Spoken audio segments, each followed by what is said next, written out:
Okay, thank you, Rob. Welcome. This is the first climate change task force. So the first item on the agenda is to elect a chair and a vice chair.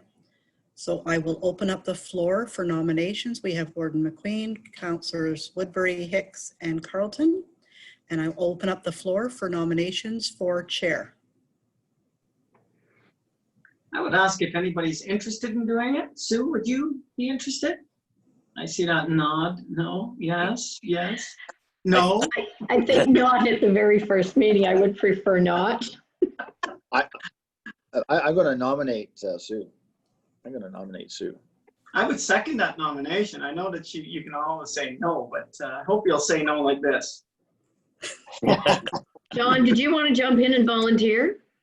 No, I was going to nominate a Cash if he was here, but Yeah, we can still do that. I definitely would. He's not here, yes. Yeah, I definitely would use Sue. Okay, so we have a move by Warden McQueen and seconded by Councillor Hicks, that Councillor Carlton be the chair. Any other nominations? Councillor Carlton, are you willing to be the chair? I will, against my better judgment. Thank you. We will help you out any way we can. Thank you. Thank you. I should ask for nominations, a mover to close nominations. Councillor Hicks? Sure. Thank you. All right, now I'm looking for nominations for vice chair.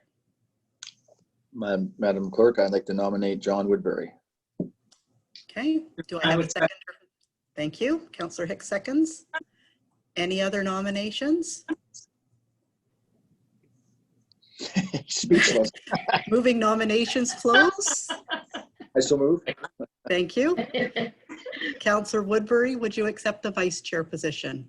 Yeah, I couldn't find the leave the meeting button. So yes. Thank you very much. Yeah. And Councillor Carlton, as the chair, I will turn it over to you. I think Randy's going to start us off and then he will assist in working through the agenda. Okay, thank you. So I'm taking, you have called the meeting to order. So we're down at declaration Yes, of pecuniary interest. That's if correct. anyone has one at any point, they can declare it. And we move on to item 4, review background reports and overview of current climate change initiatives. So is this now over to Randy?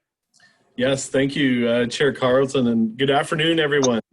I believe this is the third time we tried to have this meeting, so I guess third time is always a charm. I think the first meeting, I believe, was canceled due to a snowstorm, and then the second time we didn't have quorum. Add in some delays due to pandemic and finding a replacement to fill the vacant task force seat. That leads us to finally being able to have this task force meeting, which I'm very excited about. For today's meeting, we thought it would be good to provide an overview of the work done to date regarding the Climate Change Action Plan, provide an overview of the Climate Change Action Plan process, talk about next steps, and of course, some feedback from the task force regarding some of the comments that we've received to date as part of the engagement process that we're undertaking, and where you see this going from a policy and action plan perspective. So just to provide a bit of refresher regarding Climate Change Action Plan work. So back in 2019, you may recall that Grey County was fortunate enough to have a project selected by the University of Guelph master's students to undertake a study on developing a climate change action plan. And links to the initial report that identified this project, as well as a link to the report when the students completed their work, were attached to this agenda. And the students' report provided recommendations for the creation of a climate change action plan with the aim of mitigating the county's impact on climate change and preparing for its effects. The report completed by the Guelph master's students did a literature review, drawing on examples of other municipal action plans that were similar in nature to Grey County. This led to a number of recommendations for creating a climate change action plan. And this actually helped to inform the request for proposal that was prepared and was issued for hiring the consultant that is helping us through this process, which Hibble will highlight later on in the meeting. The master's students also conducted interviews with county and municipal staff to provide an understanding of existing initiatives that were already underway and what changes could be made to improve. The report also provided policy recommendations as well as operational improvement recommendations, and these all can be considered as part of the climate change action plan process. And just to highlight some of those recommendations that the students came up with, from a policy perspective, they recommended looking at things like setting minimum density thresholds for new green development within settlement areas, looking at providing incentives for infill developments, implementing the recommendations of the county's natural heritage system study, green and gray through Recolor Gray, which we can check that box off because that's been implemented. Developing a scoring system to evaluate new development proposals, looking at several criteria such as density, walkability, environmental protection, and climate change preparedness. Limiting the number of new residential lots created outside of settlement areas was also a policy recommendation from the students. Supplementing the county's policies with county-specific policies and municipal official plans was also a recommendation. In terms of operational improvements, the students recommended that we start tracking monthly energy consumption in government buildings, which we are doing some of that work already. Creating facility and equipment retrofit programs, implementing anti-idling policies for government and private vehicles, upgrading municipal lighting to LED, allowing telecommuting for employees where feasible, continuing to support initiatives like SWIFT and looking for opportunities to expand broadband, which no doubt the pandemic has also highlighted a great need there as well. They also recommended going paperless as much as possible, including digital forms and applications where feasible. And I'd like to say, just in terms of on county planning end, we made a lot of headways thanks to the help of IT support in developing our new planning application tracking system. We are pretty much, with any new applications, have pretty much gone completely paperless, which is great. And also the recommendation to continue our paved shoulder program, which of course is great work that Pat and his team have been doing with in transportation services. The other report linked in the agenda was regarding enrollment in the Partners for Climate Change Protection Program. And Hiba will discuss this program further as part of her presentation. So that just provides an overview of the previous reports that were linked in the agenda regarding climate change. Hiba will provide an overview of the comments we received as part of the council workshop held in March, just as a bit of a refresher of what council was indicating back in early March. She will also then go through the presentation linked to the agenda, which among other things will provide an overview of the action plan process to date, talk about our revised engagement strategy given pandemic restrictions. We'll also provide an overview of the climate change survey results, which we recently received from the consultant. We then would like to have a discussion regarding the task force mandates, the role, objectives, and then have a roundtable discussion with the task force regarding climate change initiatives that are either happening or are planned within your member municipality.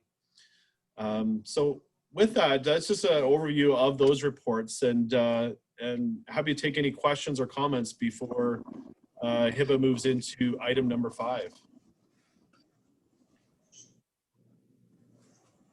Does anyone have any comments or questions for Randy at this time? I don't see any, Randy, so I think we could probably move forward with Hiba and her comments. Great, excellent. Thanks, Sue. Good afternoon, everyone. I thank you for having me, and I'm happy to be here and speak on some of the work that the county is doing in terms of the climate change action plan. So just going with number 5, just reviewing the March 12th council workshop comments. The consultant ICLEI Canada had created a meeting summary that hopefully was attached to the agenda that everyone had some time to review and read over. But I'd quickly like to just go through that meeting just to kind of refresh everyone about maybe some of the ideas and thoughts that were brought up in that meeting, just to keep a get us thinking about some of what was mentioned. So as mentioned, ICLEI Canada is our consultant. We selected them through an RFP process. I'm going to go into some of their background, but they are a climate change leader, not only in Canada, but globally, have been instrumental in creating a lot of policies and guidelines for municipalities and helping them creating climate change action plans. So they're well versed in some of this work, are really knowledgeable, and have been absolutely wonderful to work with so far. So we had Sarah Shenstone Harris and Hiba Kareem from ICLEI come up on March 12th and just kind of give council an overview of their background and what they imagine climate change to look like in Grey County and what the role of the climate change action plan will be in the county. So they discussed some of those ideas. One of the activities that they did, hopefully you'll all remember, is Postcards from the Future. This activity was to start getting us to think about vision statements and kind of start getting us to think about what we want the county to look like in 10 to 20 years. And so some of the questions they asked us included, what does success look like in our county? And what does it look like for Grey County as a community? And what does it look like for the corporation? And some of the feedback that we heard from councillors included, we want to have a healthy, vibrant community that is confident in its long-term economic, social, cultural, and environmental sustainability. Some other comments included more homes that are less reliant or completely off-grid. Majority of cars being electric with necessary infrastructure to support them. Garbage waste will be a profit center. A less warm climate and temperature, and achieve our set GHG reduction targets, and greater appreciation for the need to protect our green spaces. So those were some of the notable ideas that came out from that vision, what we want our community to look like in 20 years. That's what council indicated. The second activity that the consultant led us through was the ingredients for success. And this activity was meant to identify factors that would help ensure successful development and implementation of the climate change action plan. So they wanted to know from council what would be the key steps, the key ingredients that needs to be part of this process that would help the success in developing this plan and implementing this plan. And some of those common ingredients that were identified by council includes measures to increase community engagement and buy-in, measures to increase communication and education with staff, member municipalities, residents, and businesses, and both short-term and long-term goals that are SMART. So the focus here would be specific, measurable, achievable, relevant, and time-bound. And I really want to highlight the measurable and achievable. The focus of this plan is to make sure that all of the policies that we've put forth are very specific, they're measurable, and ultimately achievable so that it results in the success, long-term success of this plan. Some common ingredients to ensure successful implementation of the CAP included adequate and committed funding. And I think this includes not just from a municipal and county level, but also from a provincial and federal level. So trying to get their buy-in as well. Appropriate staff capacity at both levels, and collaboration with community partners and other municipalities. And some other notable ingredients that was also discussed is, again, provincial support from a policy and program and leadership perspective, appropriate data sources and information, and setting targets to implement the initiatives. So those were some of the key ideas that came out of that council workshop that the consultant had done. If there's any questions on that, I'm happy to take that. Does anyone on committee have any questions? Excellent report, Hiba. Thank you. So I'm just going to share my screen for this presentation.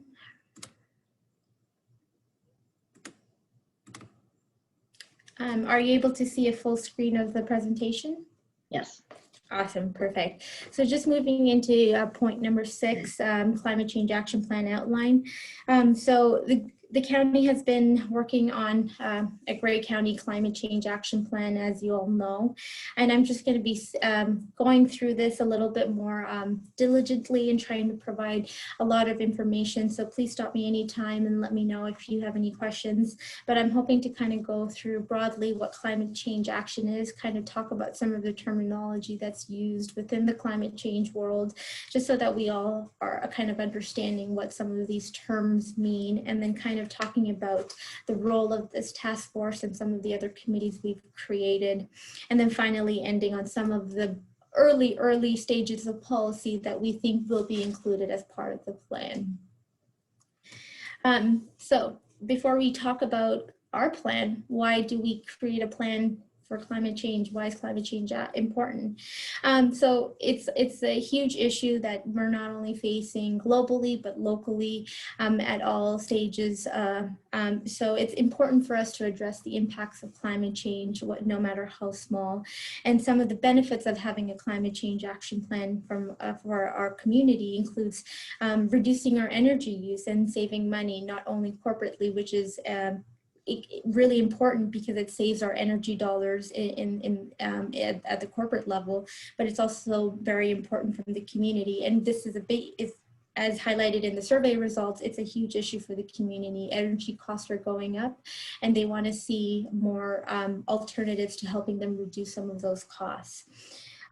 Encourage economic growth and green jobs through low carbon investment. The green sector is growing. We know it's growing. More innovative companies are being created. There are far more jobs that are being created, and Grey County as a community can capitalize on that and encourage economic growth. So this can be a great opportunity for our small businesses, for our community leaders to access some of that money in the green sector.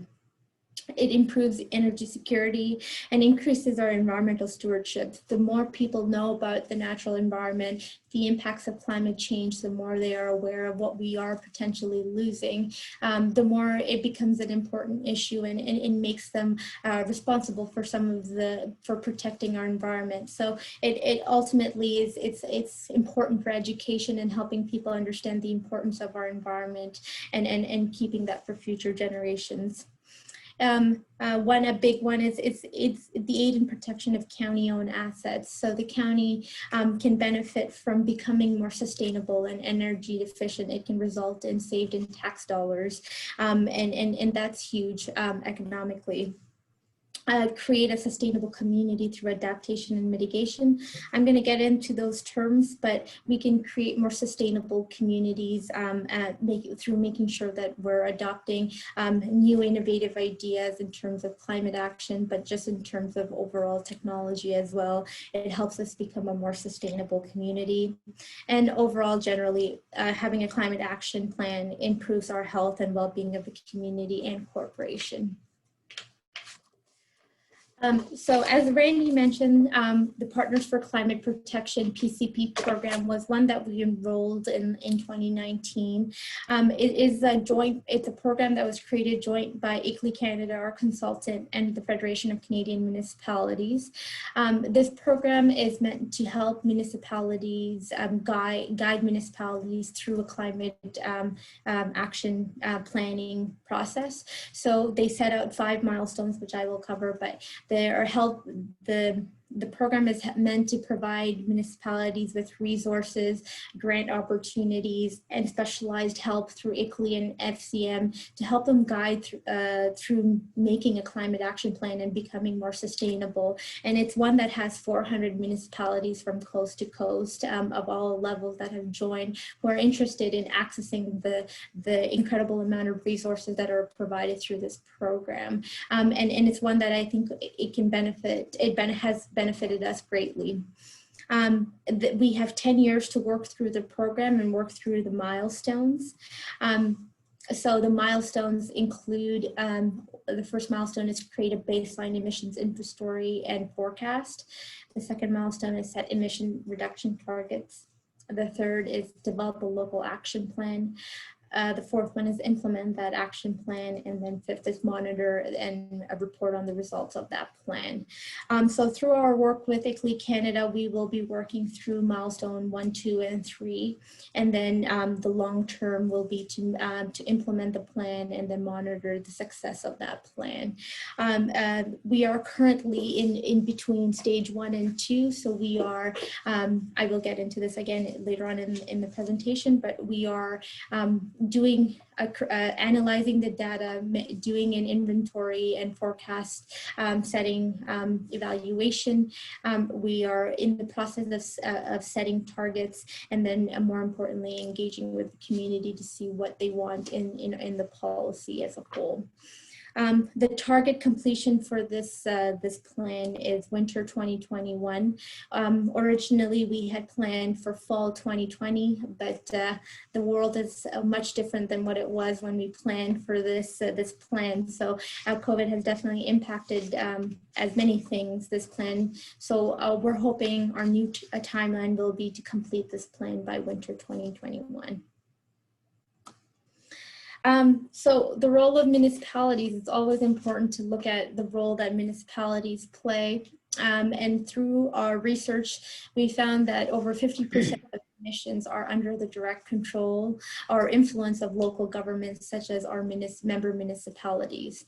So major emission sources in our communities include power and heating our homes and buildings, transportation and vehicle use, generating and managing waste.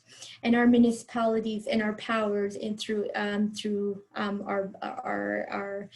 bylaws and through our control and through our influence, we can impact them through our built environments, so such as through planning, through transportation system, as some of the work that Pat's been doing, and through our waste management system.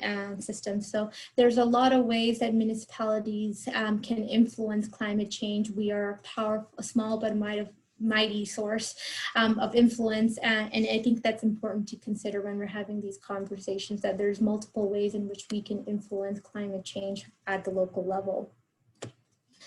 So our plan, the Grey County Climate Change Action Plan, this plan will identify a path forward for sustainable community and identify and close gaps in the existing policy framework to achieve the vision and goals that will be developed in the plan. When we began talking about climate change at the planning team, we realized there's a lot that we're doing at the county in terms of climate change that doesn't directly have the term climate change written on it. So through our official plan, through our recreational trails master plan, through our forest management bylaw, through multiple policies in other departments, we're doing a lot in terms of climate change.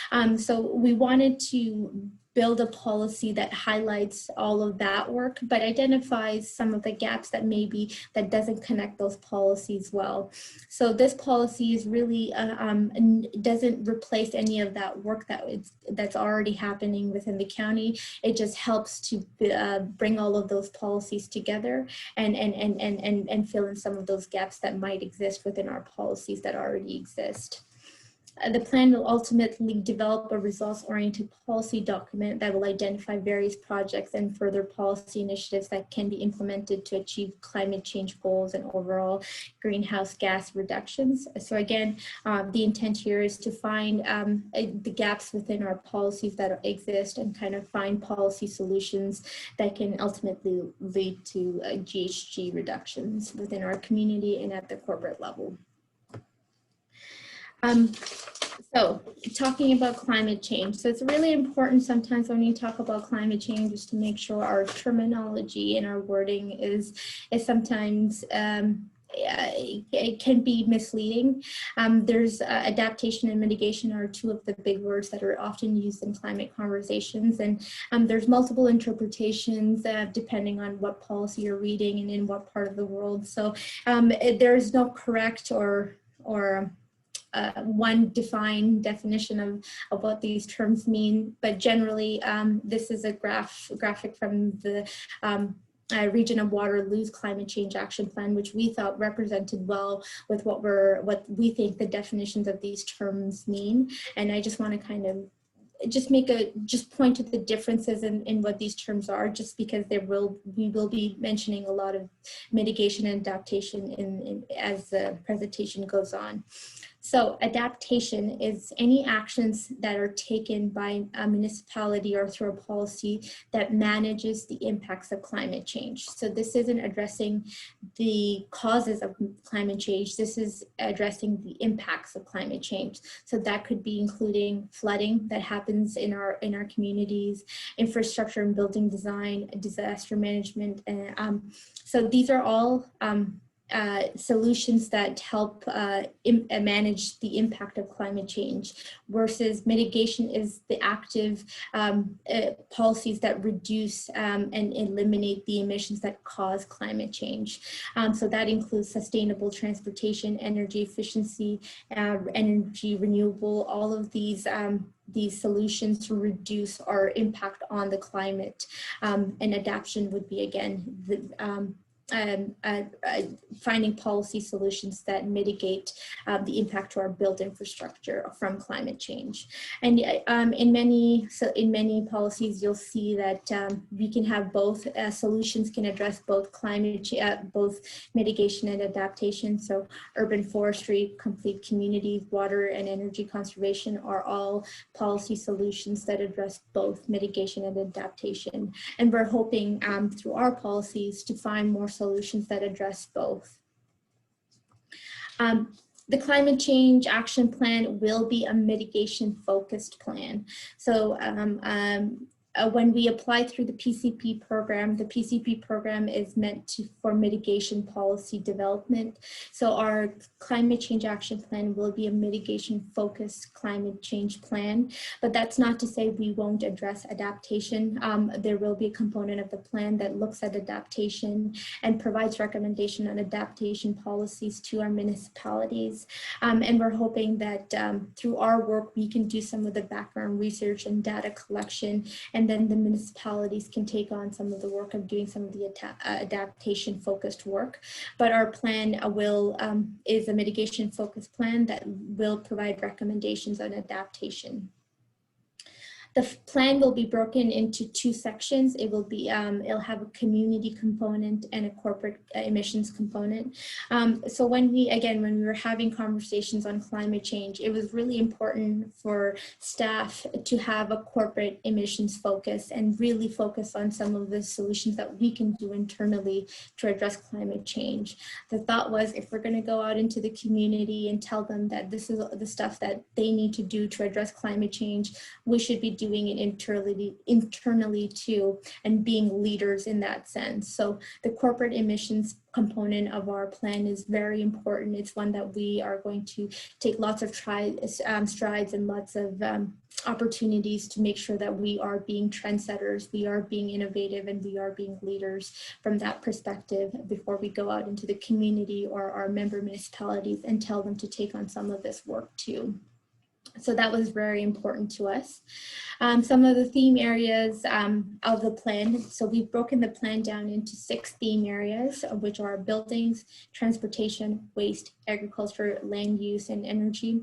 These are really broad themes that cover almost every aspect of our communities. The plan will break these down further and kind of look at some of these in more detail, but generally the plan will be categorized into these 6 theme areas for the community portion. And then our corporate portion will be broken down in terms of our department structure at the county level.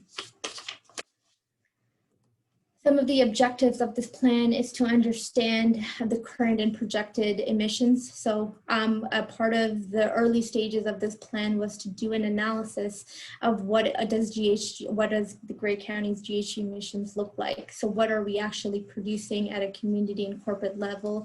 Analyzing that data really helps us set a realistic target for the next 10, 15, 20, 25 years, and helps us understand the ways in which we can reduce our targets.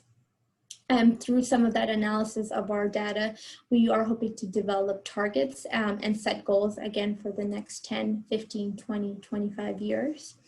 The project will identify actions to then reduce those emissions. We will prepare a policy document and then work through the first 3 milestones of the PCP program. Unfortunately, we didn't have the chance to update this graphic yet, but this is our timeline, or what was our proposed timeline before COVID-19. We had worked through phase 1 and 2 of the plan before COVID hit, which was just establishing our committees, our working groups, developing our communications and engagement plan, collecting all that data that was required to really analyze some of our emissions, doing some of that data analysis, the initial data analysis, seeing what our projections will look like, establishing an initial vision for the policy. So that was some of the work that we did with council and hearing some feedback on that.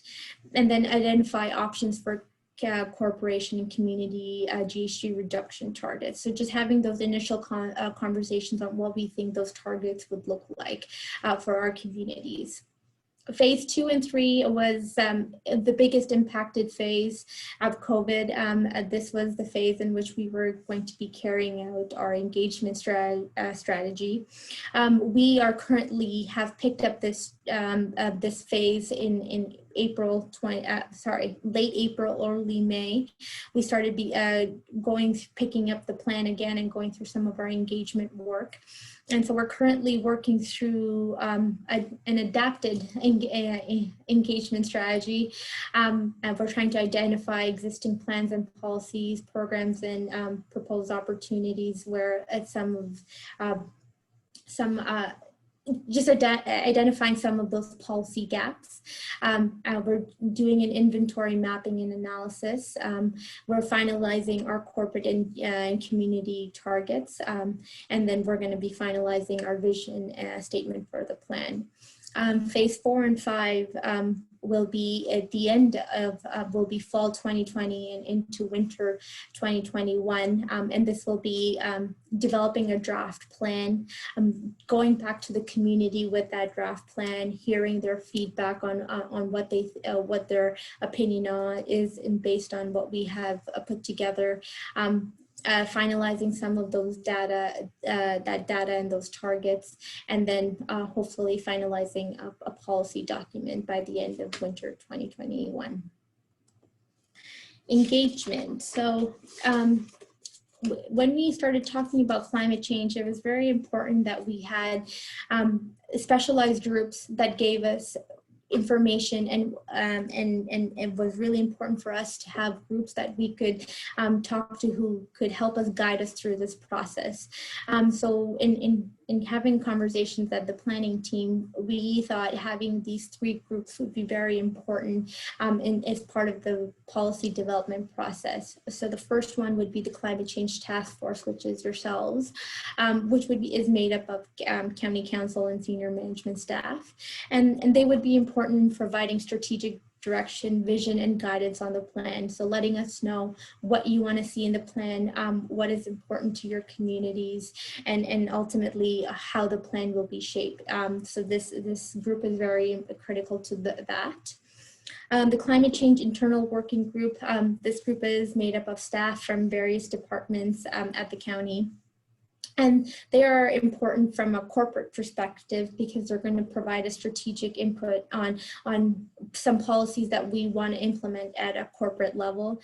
And this group is very important as a sounding board. So if we put ideas forward, they're going to let us know what works in terms of their departmental context, help inform the process and recommendations in terms of the corporate part of the policy.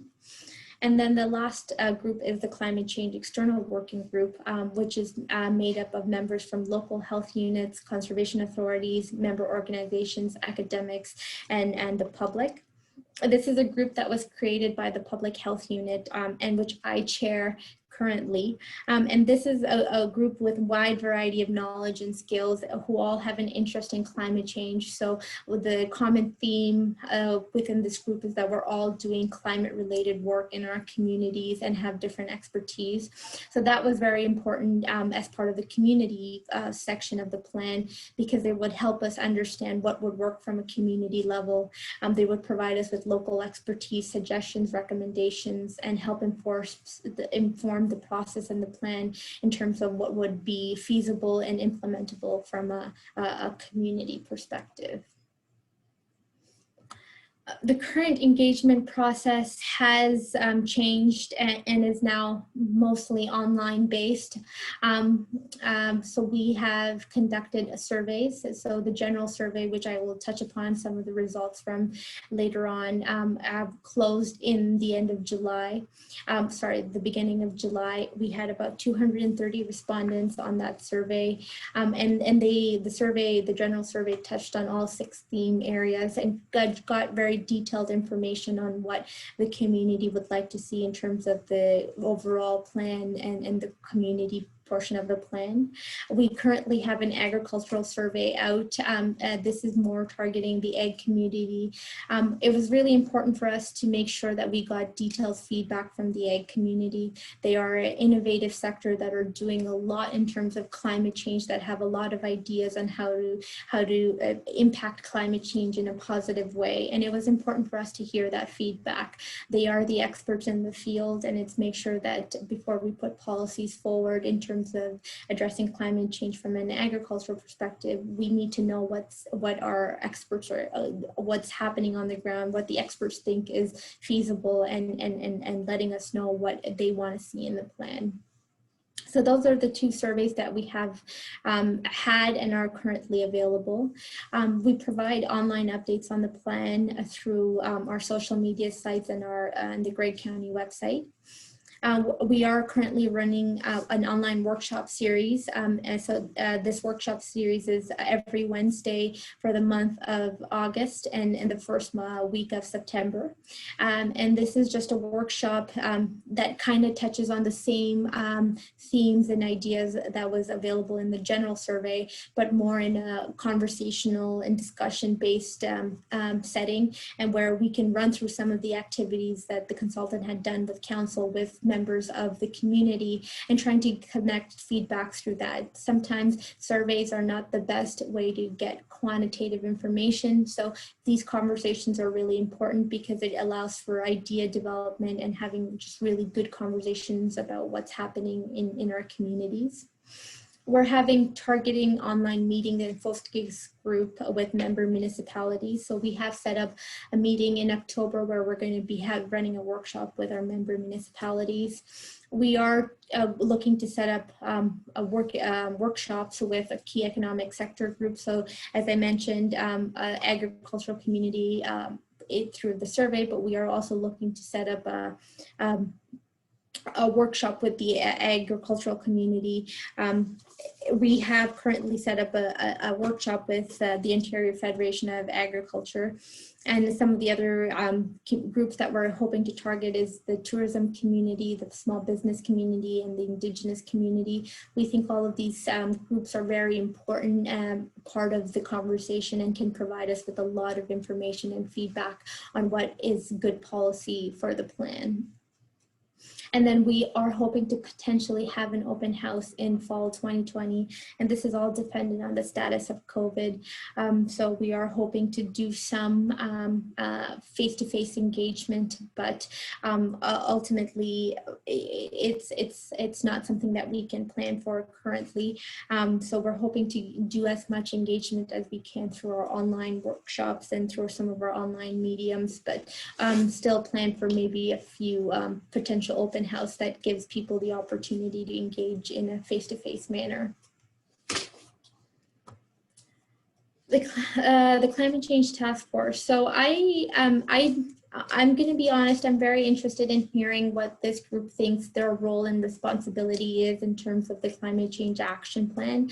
I've kind of put together some broad ideas of what I think the role of this group can be in the climate change action plan, but I'm very interested in hearing what members of this committee or members of this task force think their role is, and I'm happy to completely go off this or expand this, but I think you will be very important in guiding, critiquing, and providing suggestions to the plan. So we've already kind of gone through some of the target setting, visioning portions through the council workshop, but providing us with goals, objectives, actions, and implementations that you'd like to see in the plan. Giving us advice and knowledge of what's happening in your communities. I talk to climate change advocates and community groups almost on a daily basis, and there's a lot happening in our communities in terms of climate change. And I'd love to hear some of the work that that's happening and that you hear of. And so that'd be really important as part of the process.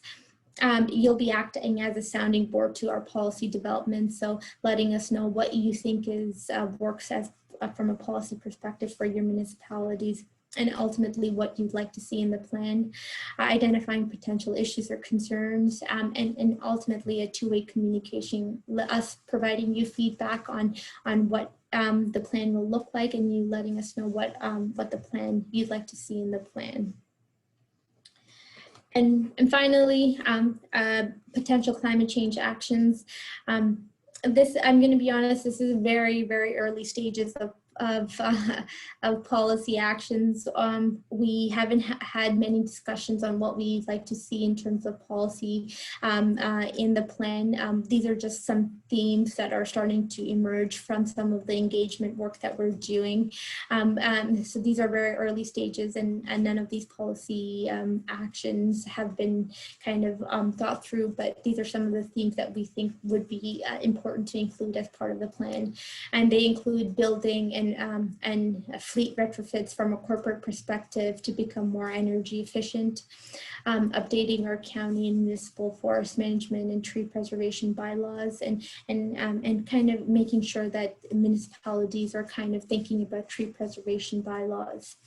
Managing our ecologically sensitive areas, so our shorelines, through policy tools such as easement, buffers, bylaws. Infrastructure upgrades which support working from home opportunities. So COVID has taught us that we can work from home and be efficient and really accomplish some of our same goals. So how can we support some of that work that's happening in our homes from an infrastructure perspective? And the other one that was a big theme that came out was electric vehicle charging stations. So a lot of our members of our communities would like to see more electric vehicle charging stations. So how can we upgrade our infrastructure to support that? Integrate renewable energy design considerations for our county and municipal owned buildings. So how can we be more sustainable in terms of alternatives energy sources such as wind and solar? Promote participation in the Canada Ontario Environmental Farm Program, or ALIS, to encourage farmers to prepare and implement environmental farm plans and increase knowledge of mitigation best practices. Again, just continuing that conversation with our ag community. From multiple conversations I have, they are an innovative bunch that are already doing a whole lot in terms of climate change. So just getting their feedback on what they're already doing and what we can do to support the work that's already being happening in our communities. And consider incentives for energy efficiency and GHG reduction. So that's all I had in terms of the presentation. I'm happy to take some questions on that. Excellent presentation, Heba. Thank you very much. I think you've got a lot of the work done for us already. Are there any comments or questions from anyone on the committee? Mr. McQueen? Thank you, Madam Chair, and thank you for all that great information you put together. But a couple things, and certainly I think a good reflection of what we probably have seen through COVID-19 a great improvement to our environment is the lack of transportation vehicles that have been moving around. One is planes and cars and all that stuff, and just happened to be that's just the way I guess in a positive sense of COVID-19, it's a reflection of just what happened on that sense. And I think it's been showing that planes are, I think there's something like 6,000 or 7,000 flights a day that normally have been flying, and you can imagine the impact. And along with vehicles, now vehicles are back probably at their level as they were before. But I just thought, we know that those are the main sort of contributors to climate change. As far as on the agricultural side, and I think maybe you were in conversation with a lady named Carrie, what's her name here? Carrie James.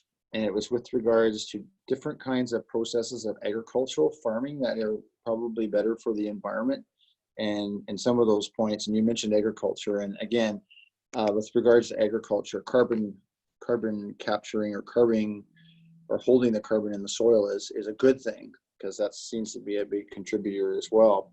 And if you hadn't had I think she did say she maybe reached out to her. I told her to reach out to you or others.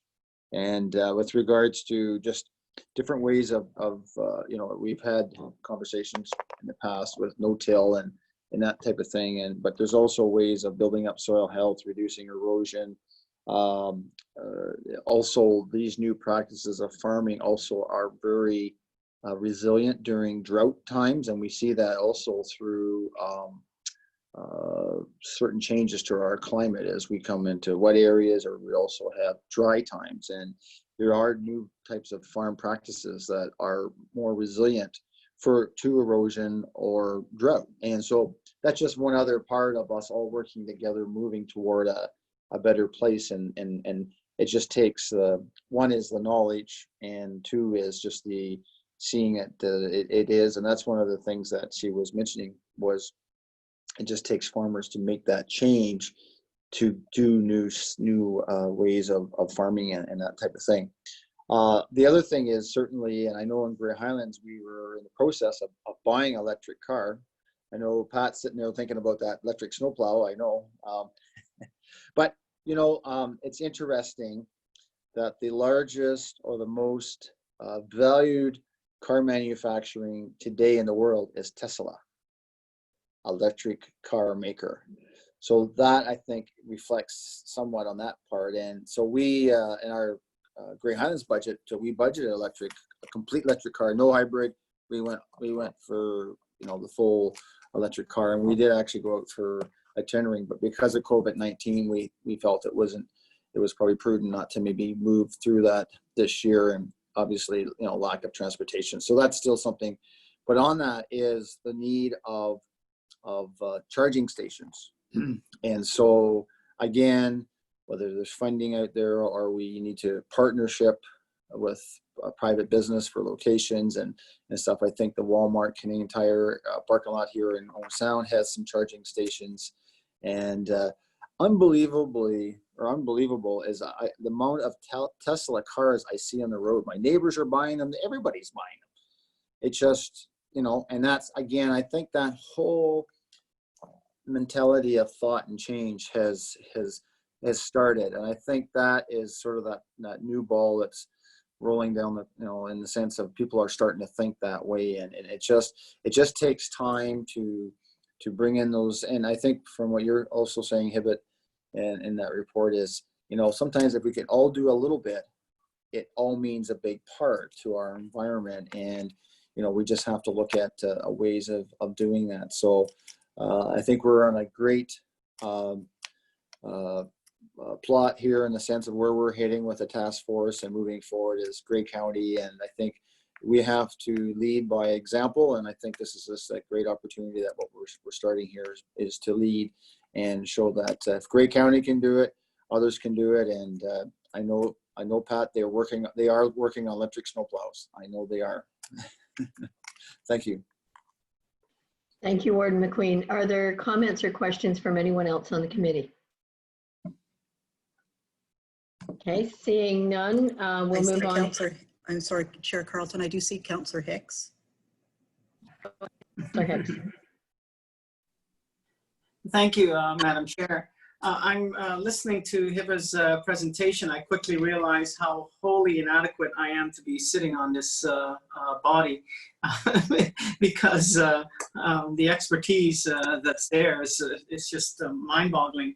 But it also allows you to take stock. I think the presentation was very good for that. I remember sitting on the Town of Blue Mountains Task Force, and when we took stock of what are we actually doing, it was quite significant to see that. And so in this task force, again, I see a similar thing happening where we're looking at, well, where are we? And we're actually doing pretty darn good from what I'm seeing in the report. Following up on the warden's comments about fleets, I remember going to, I can't remember if it was Good Roads Conference or maybe AMO, I think it was Good Roads.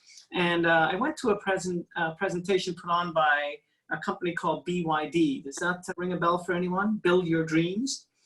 They are apparently the largest manufacturer of electric vehicles in the world. I believe that they were China-based, but exist all over the world. And it appears that many municipalities seem to be buying in on this whole program they put together where they look at what your needs. So we need 2 or 3 garbage trucks, and we need a snow plow, and we need 50 buses, and we need, whatever those needs are. And they custom build these vehicles that you need. And the other side of that is putting together a power plant that's going to power up these vehicles each day. So I was really blown away, quite impressed, including with their warranties, by the way, which were, I think, a minimum 35-year warranty on the batteries for these vehicles. So lots happening, and I'm really impressed with what I see from the report that Hiba just gave. Thank you, Councillor Hicks. Are there any other comments? Try to take my time and pay closer attention so I don't miss anybody. Okay, so if we could move on to item number 7, the engagement strategy, a verbal update.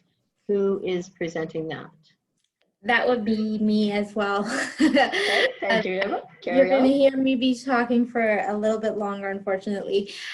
So I've kind of gone through the engagement strategy again in the presentation, but and just quickly going over, we have the 3 groups that help us look at each focus of the plan. And then currently what's happening in terms of engagement is we have the ag survey out, and that will be ending at the end of potentially this week. And if we need to extend it again, we can extend it to next week. If you please get the word out on that survey if you're involved in the ag community. It's important to hear feedback from that community.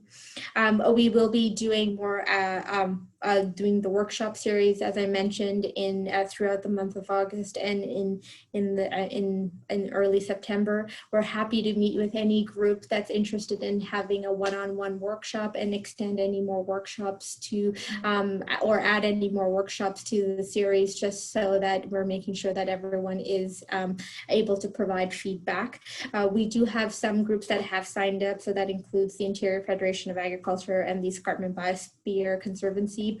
So we are looking to do more targeted workshops with those groups. We have set up a meeting, as I mentioned, with our member municipalities and trying to get staff perspective from our municipalities on what they think should be included as part of the plan.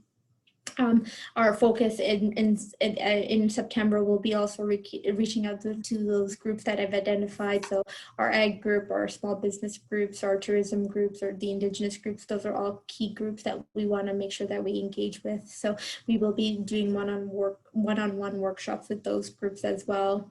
And then just potentially having some face-to-face engagement in fall. I do want to mention just very quickly that this isn't the only time that there will be opportunity to engage.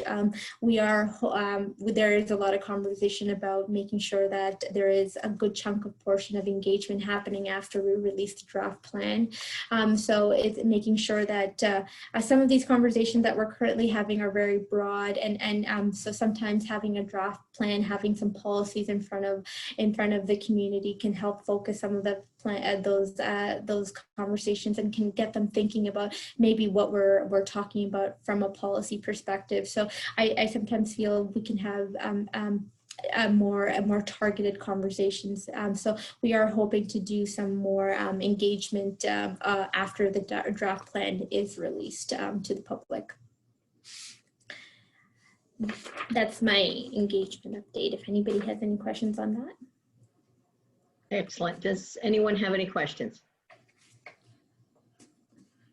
Just more, thank you, Chair Carl, just more as a comment, just in terms of, if you see that we're, obviously we're trying to adapt these engagement strategies given the circumstances of the pandemic. And as Hiba indicated, we're trying to offer up to meet with any specific groups. Hiba indicated we're meeting with Federation of Ag.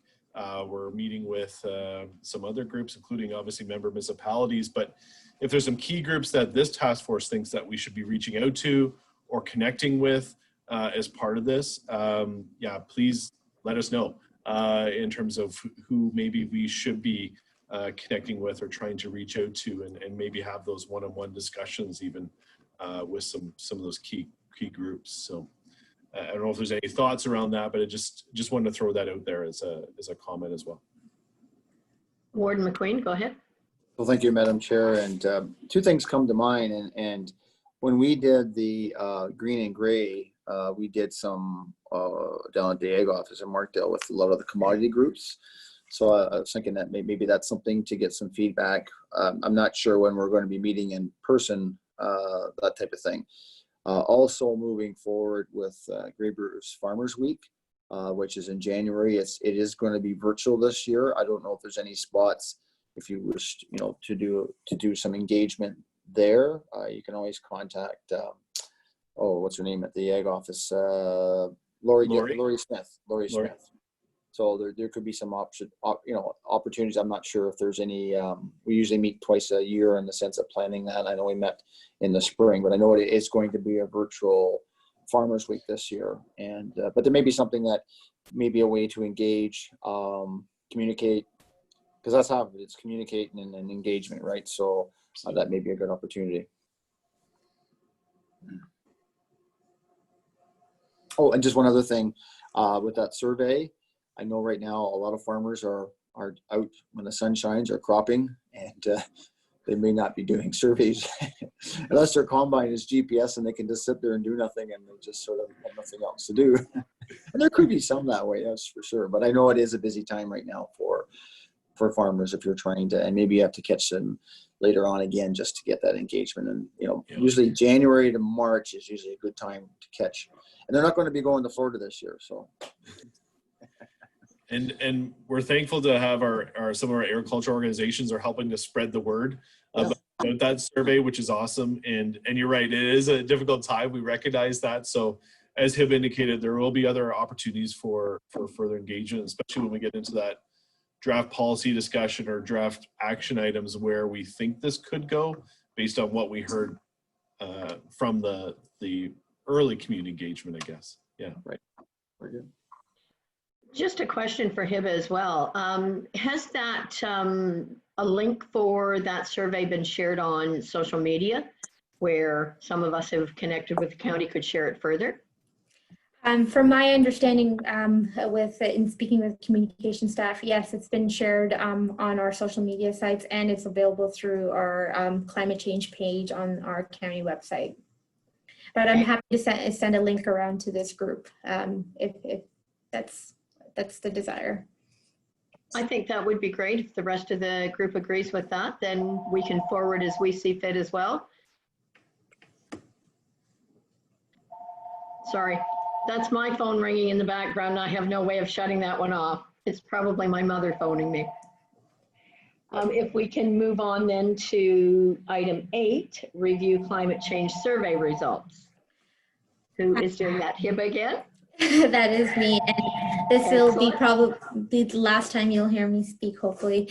So this is one that I'm fairly excited about presenting on. So I'm hopefully going to just share my screen one more time to the document.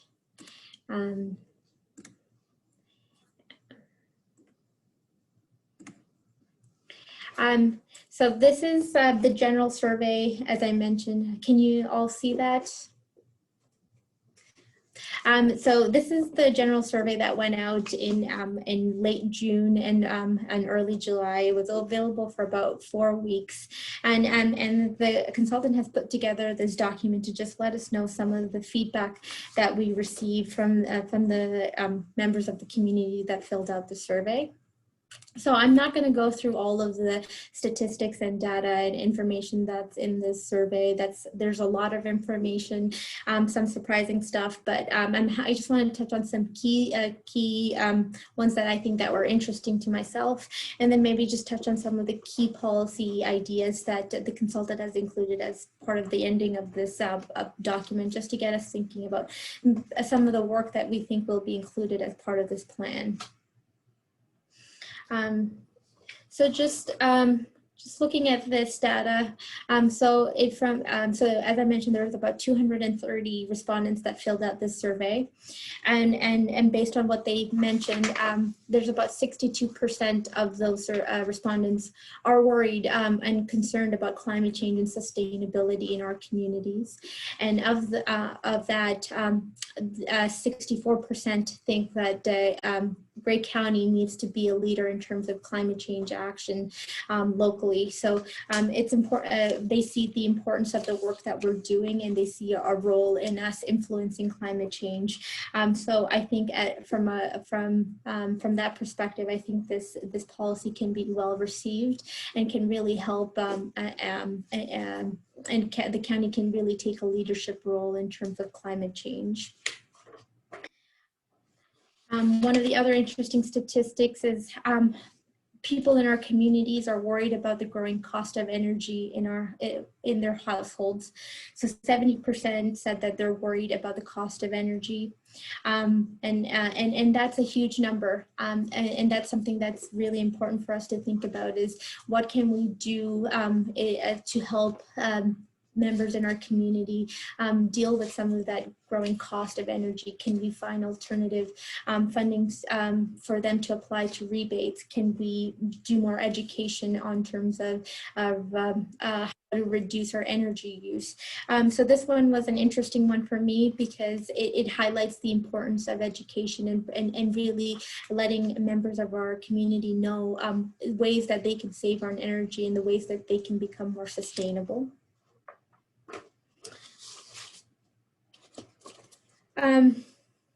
So we asked how Grey County can best encourage and support our development community to increase energy efficiency in new buildings, and this one was interesting because I think that all of these three policy directions are kind of in the same area, and they're both, all the members that kind of filled out the survey highlighted all three as an important policy direction. So they want us to focus on regulatory measures to increase provincial building code requirements. So they want us to advocate to the province to make sure that they're more sustainable. Sustainability is an important component of the building code.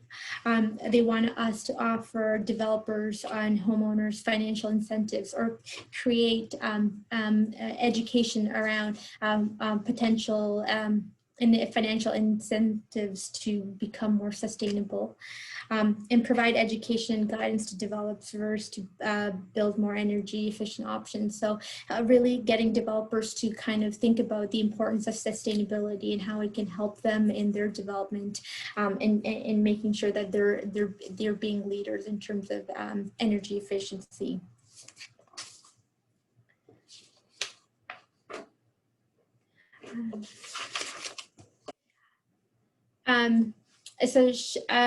And from a land use perspective, members who filled out the survey said that 94% of them said that it's really important for us to make sure that the buildings that we do have in our communities, especially in our settlement areas, such as buildings that are not available, that are brown sites or that we need rehabilitation, or making sure that all our policies support adaptive reuse of these buildings. So making sure that we aren't just letting this piece of land or these buildings go to waste. We are making sure that they're being reused in a sustainable fashion.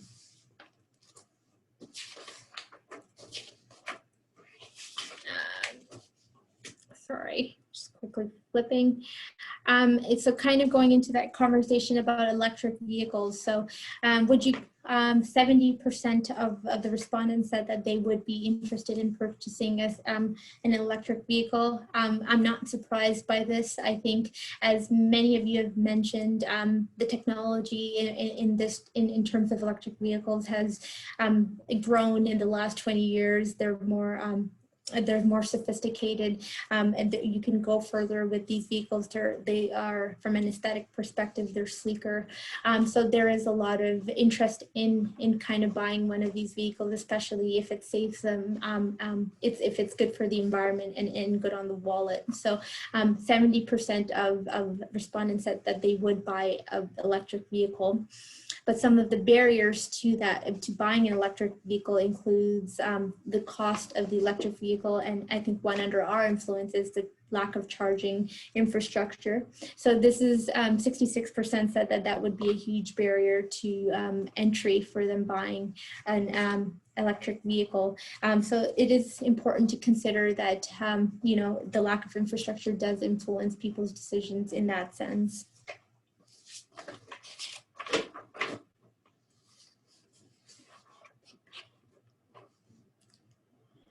From a waste perspective, it's not surprising, and 99% of people recycle, which is great. It's awesome. It's glad that a program has definitely taken off. I think it's available in almost all of our municipalities. So it's very successful, and that's great that people are recycling. The other surprising one is that 70% or 75 or 76% of respondents also compost, which is great. That was a surprising number for me, because some of our communities don't have a formal composting program, which means a lot of these members are doing it within their homes or individually. So there is a lot of interest in these programs. People are taking up some of that work in absentee of a formal program. So that's something to consider, that how can we support some of this work that's already been happening in people's homes.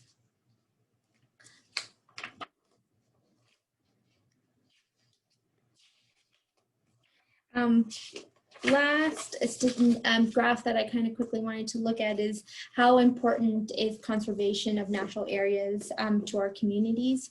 And this one is, again, very surprising, but not surprising at the same time. 80% said that our natural areas are extremely important to them. Almost 90% in total. So this means that our natural environment, our the shorelines, our forest and trails, all are very important to the community, and conservation of these assets are huge. Looking at some of the policy that was recommended, I won't go through each of these, but I'm just going to highlight some of the ones that I thought were interesting. So from a building perspective, the consultant is recommending potentially develop and implement a voluntary energy efficient retrofit program for existing residential and commercial buildings.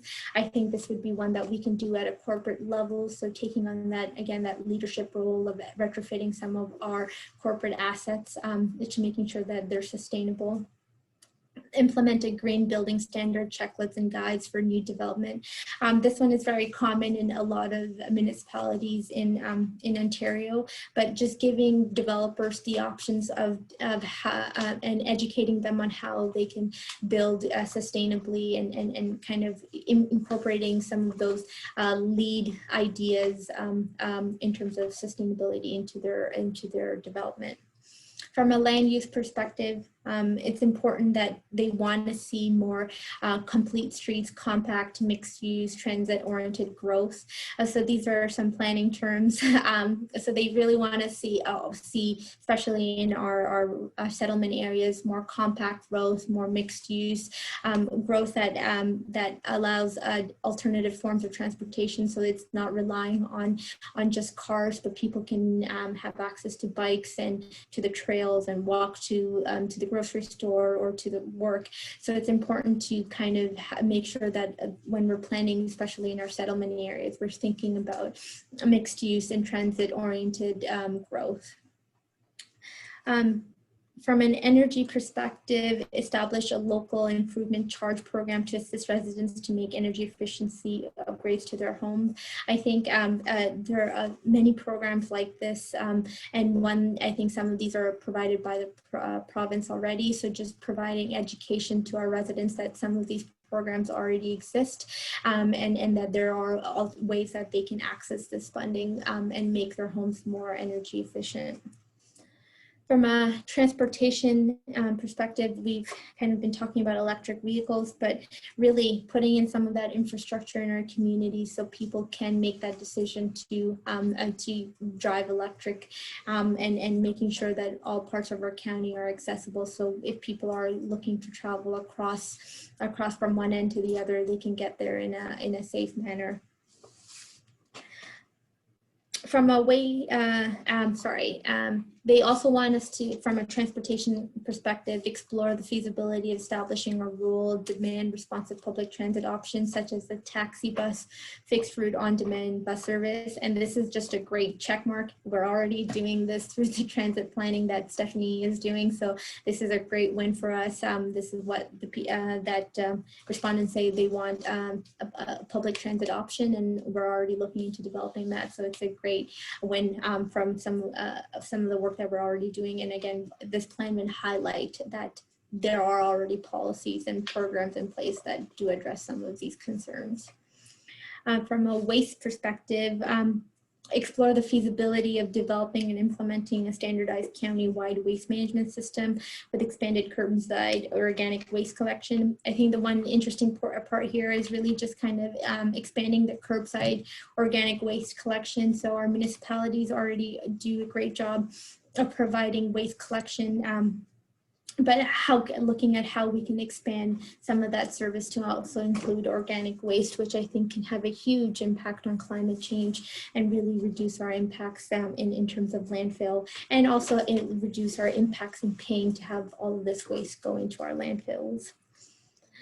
From a food systems perspective, expand and promote farmers markets across the county. So a lot of our respondents indicated that access to local food is critical to them. And it's important that they're able to access food that's grown in the county, that's local. And one way to do that is make sure that there are more farmers markets across the county, and making sure that farmers have the opportunity to provide their products in these farmers markets. And lastly, conservation in natural areas. The two that I want to highlight is implement a tree planting campaign to encourage planting on private property. So a lot of private owners within the community have the ability to impact of the conservation area. That a lot of private landowners are part of, the Bruce Trail, are part of the connected trail systems in the area. So how can we encourage them to continue to plant trees, but also some of our smaller, maybe private property owners, that how can we encourage them to plant trees? And that's something that the respondents also highlighted, that they want to see more tree plantings on private property. And then just implement bylaws to restrict cutting down trees. So just kind of really focusing on preservation of the natural assets that we already have, and the ones that we love, and the ones that kind of draw people to the area. That's all I had. If I have any questions on that, I'm happy to take that. Sue, can I just say something? Yes, go ahead. The one aspect of this that the committee might want to consider as we go through all of our planning and thinking about initiatives of that is that there are a lot of people in Grey County who don't have a lot. And some of this stuff on the surface can seem a little bit maybe targeted to people who already have a great deal. And I don't know that it necessarily needs to be that way, that there's things there like adaptive reuse and programs to support, more energy efficient homes, and that would do an absolute ton for people who are just trying to get by in what feels like heat in a barn in the winter time. If there's something that came through to what we heard a lot about in COVID, and we're seeing it now here, is that there's lots of people who don't have great big backyards and access to things. So there's another way of talking about this sometimes too, that we're doing this for everybody, and that there are benefits to all parts of society by making sure that this kind of stuff remains available and accessible to everybody in the community. Excellent points. I think that would be a good thing to have added to the policy, that we try to look for ways to facilitate that type of thing happening. Warden McQueen, you had comments to make? Yeah, I was just going to make a comment on the last bullet on the last report with regards to cutting trees and stuff. I think the big part is we know tree growth is renewable, but there is the ability to have a managed forest plan. So then you got trees that are somewhat compromised or dying, or you could say, look, 6 trees, and you can harvest the trees that aren't doing so well. So the trees that are allows them to flourish and be healthy. And so there's a lot of different aspects in the sense of just don't cut trees down, because there's tree health and stuff that you have to sort of follow up as well. So part, again, that goes back to education and just, woodlot management is a very important thing, in the sense that to not only it is a commodity that is harvested at a certain time, but it's doing it well and doing it properly, as we do, as a county forest, we do that. But I think that's some of that messaging that has to be communicated, that it's in the sense of the most potential and the most healthy part of a woodlot and forestry. And that would come from the Conservation Authority as well. Thank you for those comments. Are there any other comments by anyone? I would also comment that in regards to the tree planting, we could probably partner with Grace Sobel on that one, because as someone on the board of directors, they do a lot in that area as well. So there's certainly ability to partner in that area. Randy, did you have something else? Yeah, just a comment that we didn't receive the results of the questionnaire until after the agenda was released. So we'll make sure that it's on our website. We have the Climate Change Action Plan webpage that's devoted to projects, so that others can see the results. I know, just based on time constraints, we could only hit on some of the highlights of that results, but there's a lot of great information in that document that I think will be helpful for not only task force members, our internal working group, our external working group, being able to see, but as well as the community overall, and reporting back out to the community, this is what we heard. So that's something that we'll be sure to do. We just received that earlier this week. So it's hot off the press, so to speak. So that's why we're where we're at with that. And I think Kim raises a really good point. And maybe it goes back to, in terms of who we should be engaging and from an communications perspective. And I'm wondering if there's an opportunity then to connect in with the task force with respect to this, and just to have their thoughts on what it looks like from those living in poverty conditions when it comes to things like climate change and what's of interest to them. And I think you're right, Kim, like things like energy retrofit programs and other things like that, if they're in housing that's where they can provide some energy cost savings. And that did come out in the survey, that people are worried about and concerned about energy costs and the increase of their energy costs. And so I'm assuming that's some of the stuff here, but it'd be great to hear what their perspective is on, and what makes sense and what actually will work if we were to develop policies and actions as part of this plan. So I think it's really a good point, Kim. There are communities who have, you know, taken the stance that the most helpful thing that they can do is to help people, to teach them what the right way is, so that there are community workshops. You know, if you want to come on a Saturday morning or whatever, and we're going to tell you what to do with those old windows. Like, who knows how to repoint a window anymore? No one, right? But if you could do that, if you could fix some of that stuff yourself, there's that way. And didn't need to be pretty, did it, Paul?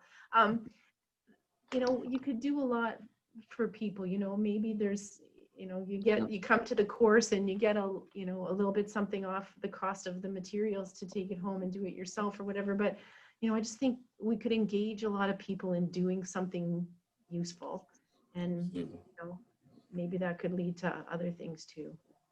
Great. Just a comment, Madam Chair. Go ahead. Just an overall comment.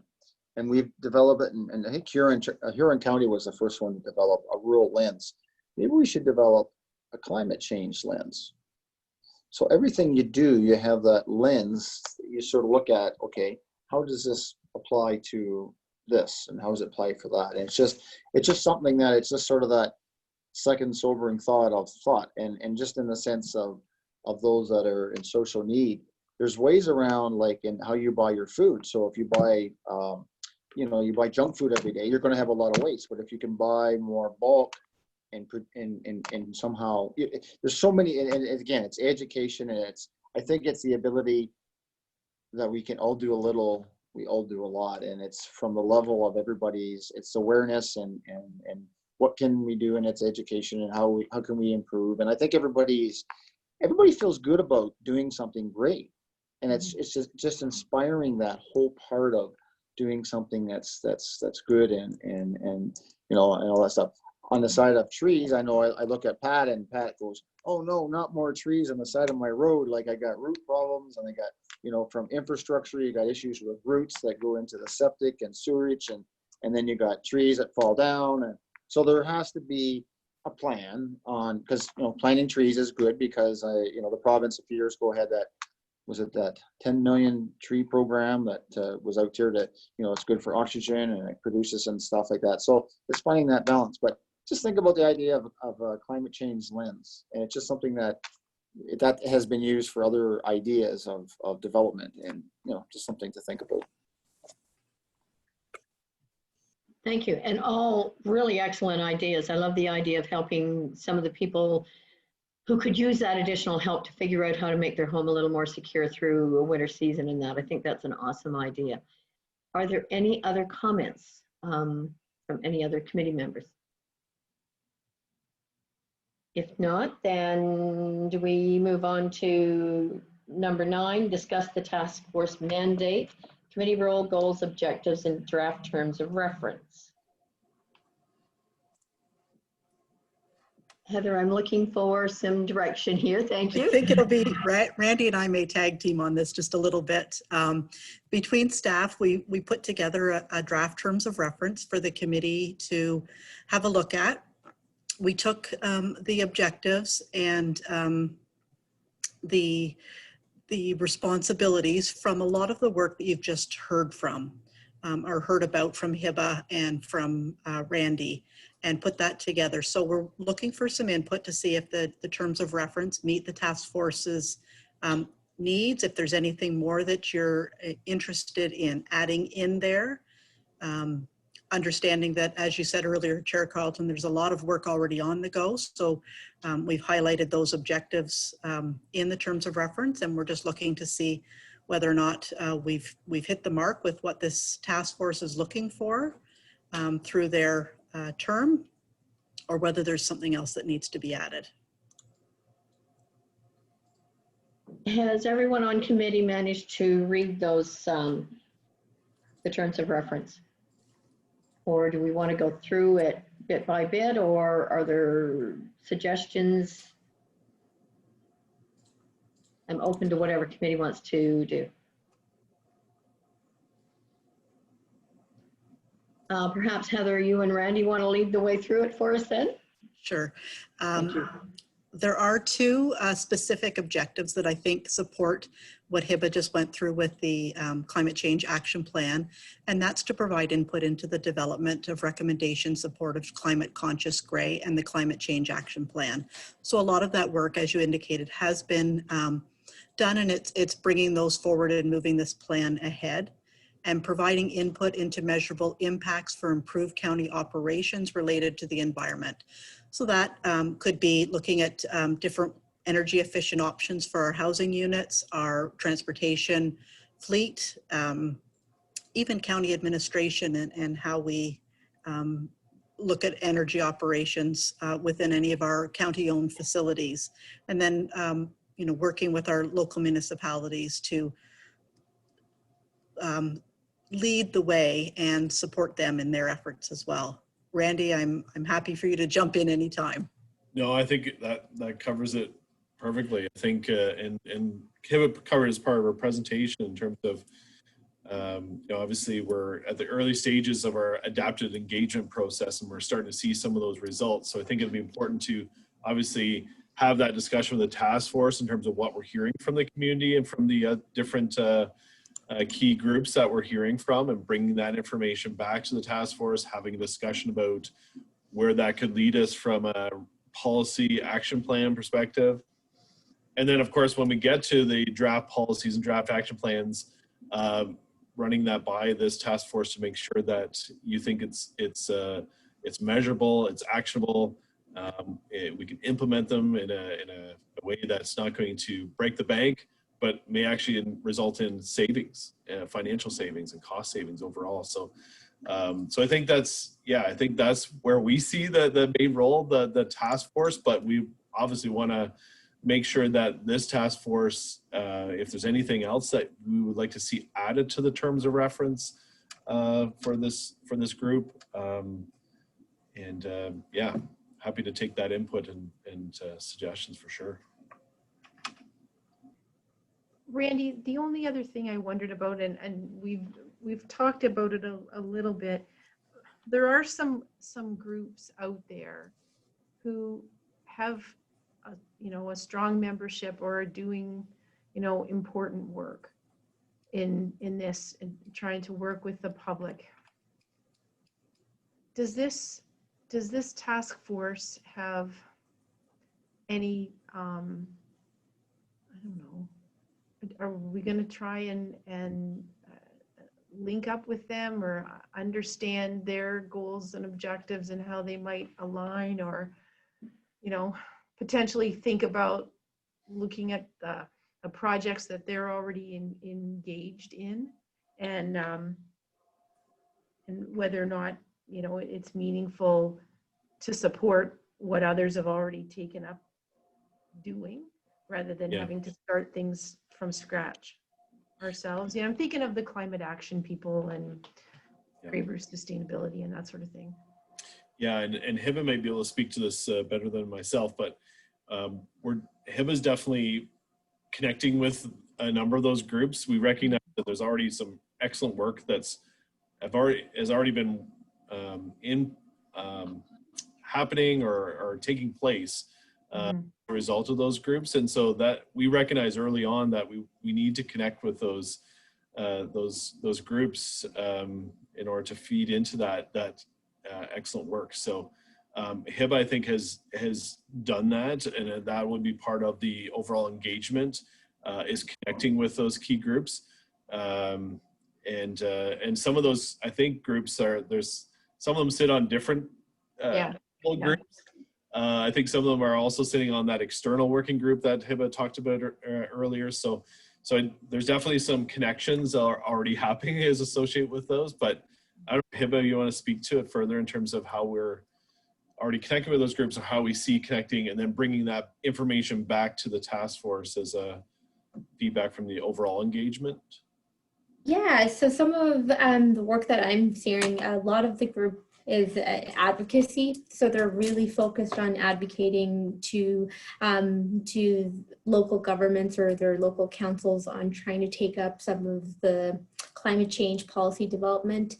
So I know the one specifically in Owen Sound has been really active in trying to get council to start working on doing some of the policy development. That's been their main focus. So they're a majority of advocacy focused, and then a majority in education focused. So they're really trying to educate members of the community on what's happening in terms of climate change, why it's important to consider climate change, and why it's kind of the immediacy of climate action right now. So most of the climate change groups fall within the two categories, two of those categories, and kind of do work around that. I haven't seen a lot of projects being developed by some of these communities yet. Again, I think a lot of the groups within our communities are kind of starting to figure out what their role is in terms of climate change. They're fairly new, and they're kind of evolving, and there are multiple people's leaders, as I would say, in terms of climate advocacy that are kind of involved in multiple groups. So yeah, I think there's a lot of important work happening, and they're definitely really focused on kind of advocating on behalf of climate change, and then educating members on why it's important to do some of this work. Thank you. I noticed Deputy Warden Hicks, you've got your hand up. Yes, thank you, Madam Chair. I'm happy with the terms of reference as I see them here. I just wonder about objective number 2 and reflecting on Hiba's presentation, whether or not the word, it says provide input into measurable impacts. I wonder if we want to insert the word measurable and achievable, because that was in her presentation. And I wonder if the word impacts is the right word, or is it goals? So it would read, provide input into measurable and achievable goals. Mm-hmm. That's good. I'm okay with that. How does the rest of committee and staff feel about that? Randy, go ahead. Yeah, no, I like it. It's yeah. I think achievable has always been something that has been front and center. I know in terms of what we were wanting to make sure that these actions and these policies are achievable and measurable. So I think that would be a great addition to that objective. Thank you. And the only other comment I would make, Madam Chair, is that with respect to each member will at number 2, I think I have a lot of work to do on number 2, become informed about climate change. That makes 2 of us. I agree. Thank you. So, Madam Chair, if the rest of the committee or the task force is amenable to the terms of reference as amended, then Tara will have she has a motion that says that they be adopted as amended, and we'll just make note that objective number 2 was amended and include the wording from Councillor Hicks. And so we would just need that moved and seconded and voted on. Okay, so if I could have a mover on this one, please. I'll move. Yeah. Thank I'll you, second. Councillor Desai. And Sorry, seconded who's- by Councillor Hicks. Thank you. Anyone opposed? I guess is the easiest way to ask. That is carried. I can't actually see Councillor Woodbury, but we'll assume he's not saying no. Okay, so that is carried then. Okay, so our next item is roundtable discussion, initiatives planned in member municipalities. So who would like to start with what's happening in their municipality? Or if I start alphabetically, that put me at the top of the list. So I guess I could do that. We have a number of things going in Georgian Bluffs. I'd have to say probably the biodigester would be our biggest thing, that trying to be deal with climate change, be environmentally friendly, that type of thing. We're just getting started on having our own climate change action plan. Councillor Moore-Coburn and I have both signed up for the FCM 3-month course on climate change leadership for elected officials. So we'll both be taking that. So I think what I'm learning here and what I learned there hopefully complement each other. I can't think of a lot of the other things. I would like to go back and comment on the one thing, Hiba, a comment she made about the composting and being surprised at that. The comment that I've often heard is so many of us are in a little larger properties, so we don't want to throw that stuff in our garbage. It can at least go to a fence line or a manure pile or somewhere like that. So it somewhat makes sense in an agricultural area that composting is done a little more than in other areas. I know there's other things we've been doing. We did have a proposal forward for a electric vehicle charging station. I now know I need to look into where that's at. And we've done retrofits at all the arenas and such. So we've started. We've got a ways to go. So Councillor Desai, that'll put it over to you next in alphabetical order. All righty. Well, so in Grey Highlands, we have a climate action committee that's been tasked with making recommendations to council. Before COVID hit, we sort of had our senior management team make presentations to us as to on what they currently do in order to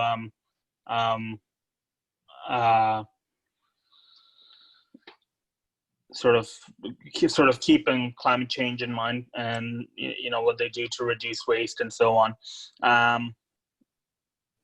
Right when we were about to get into the meat of things and sort of look at what recommendations we wanted to make to council, COVID hit, and we haven't met since.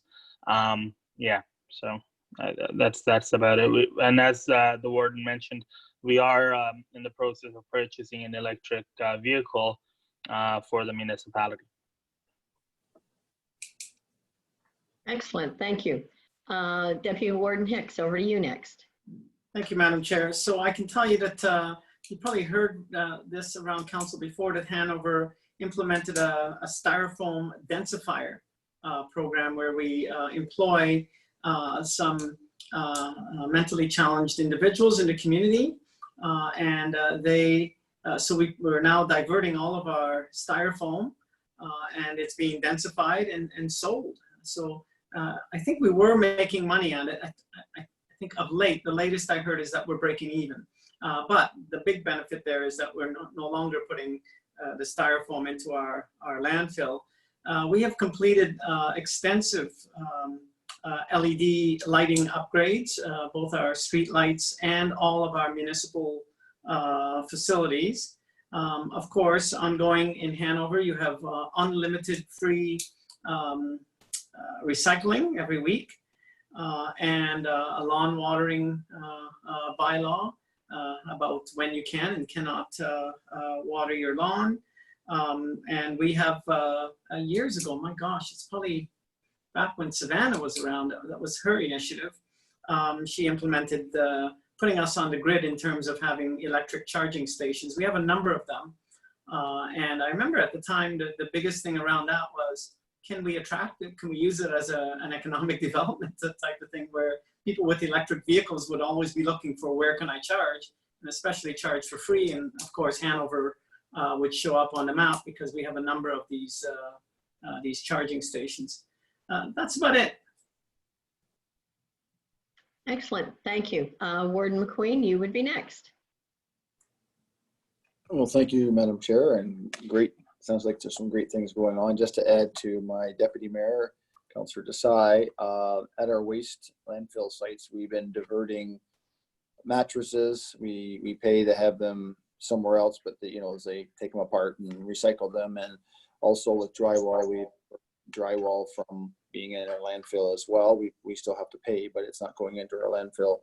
And we were saving our foam as well, and maybe we're sending it to Hanover, I'm not sure, but we were diverting the foam at our landfill as well. I think the one thing that's happened from COVID-19 is the reuse. We implemented a container for reuse, like stuff, instead of having it go into the landfill, that, you know, if it's good for somebody else, like a screen door or a window or something, then maybe somebody else can use it. But I think with COVID-19, they sort of put that on hold because of the, you know, interaction and people coming and going and touching stuff. So I'll have to find out where that is at. And certainly electric vehicles is something that, you know, that we, as our deputy mayor has mentioned and I have mentioned, is where we're planning to go. But it takes charging stations, and that's something I think we as Grey County need to look at as collectively, from the aspect of people, you know, commute and move around and that sort of thing. And they need to have that. And I think there is an app that's out there that probably tells you or starts to tell you where those things are. So it's about building that infrastructure as well. And so it's about all I can add at this time, but there's probably lots of other things that we're doing. And but it's all, again, we all do a little bit, and we all learn from each other too. What we're all doing is great to share. I think that's the other thing I think achievable, or something that we can really achieve out here, is sharing what we're doing. Thank you. I agree with you on that. Councillor Woodbury. Well, we're doing really well as far as the garbage and recycling and compost. Back when the amalgamation happened around 2000, 2002, went to a bin system, and these are large bins. We have compost, blue box, and the garbage. And compost goes out to our Egremont site, and it's free for individuals in the township to take at least one load out of there, and then we can sell after that. So we've that's really gone over well. As a matter of fact, we put out a questionnaire recently on cutting costs and what would they think if we cut back on some of our carts and things like that. And it was a definite no. At our transfer station, we have the orange box for recycling electronics. We also have the reuse place part of it that has been closed recently, but that was a big part as well. So as far as that end of it goes, we're doing pretty well. About a year and a half ago, we purchased a hybrid vehicle.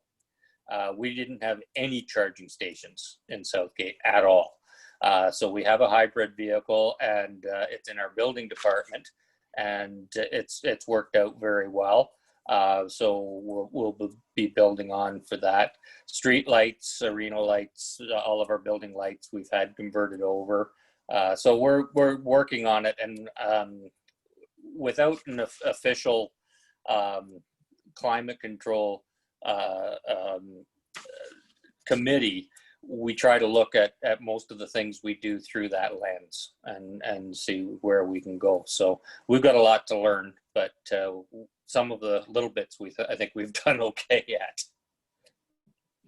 I'll vouch for their hybrid vehicle. It's very comfortable. I was driven in it all the way to Quebec City for FCM last year.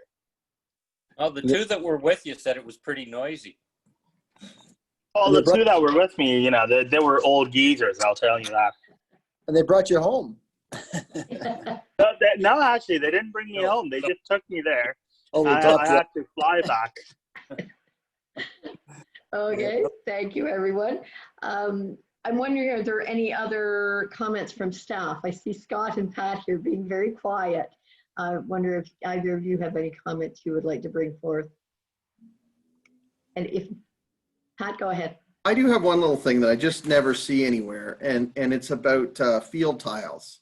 So I know, you know, the other guys would see this around when you were a kid. You would drive around, and there was little pockets of little ponds for kids to skate on, and little bits of trees and swampy areas. Now everybody has tiled their fields so extensively. That's all running into our ditches, which probably can't take it, right? So I just wonder, it's not necessarily directly related to climate change, but maybe working with farmers on having storage ponds somewhere, because I think it's runoff has definitely increased just based on that. There's not the water sitting around, and you know, I can't blame them for doing it. They're trying to get their fields dry so they can till them and stuff, right? But it's something that I think probably creates more runoff than people realize. Every time I drive around, I see field tiles being installed everywhere. And you don't want to hinder agriculture, but it'd be nice to work with them a little bit to limit the runoff a bit or keep it on their property type thing, right? That's it. Excellent. Thank you very much. That's an excellent comment, observation. So I think we can make use of that. Scott, I see you put your hand up as well. Yeah, I've kept really quiet today because I don't really have much to say beyond what Hiba's already said. She's kind of the subject matter expert here in our department, and we definitely thank her for that. The one thing I would say, just to kind of build on some of the discussions from earlier from Kim and Randy and others, is with respect to, you know, things like a housing affordability and maybe some of the linkages between this task force and some of the other task force we have, whether it be the agricultural or the affordable housing. And we had planning staff had the opportunity a number of years ago to tour the Habitat for Humanity homes that were being built in Hanover. And I want to say that was 8 or 9 years ago now. And one of the things they really stressed to us is, you know, they build affordable homes, but they don't want to build cheap homes. And they pointed out examples of affordable homes in the past that were built with donated electric baseboard heaters. And as much as it was great to have that affordable home, as soon as the people were living in them, they were unaffordable to maintain. So, you know, to Warden McQueen's comments about the climate change lens, I think there's a lot we can all consider both in this task force and maybe across some of the other portfolios with respect to, you know, and Hiba pointed out in her presentation, the benefits having that climate change lens could bring to other county portfolios, whether it be housing or agricultural or just kind of saving money. So that's really all I have.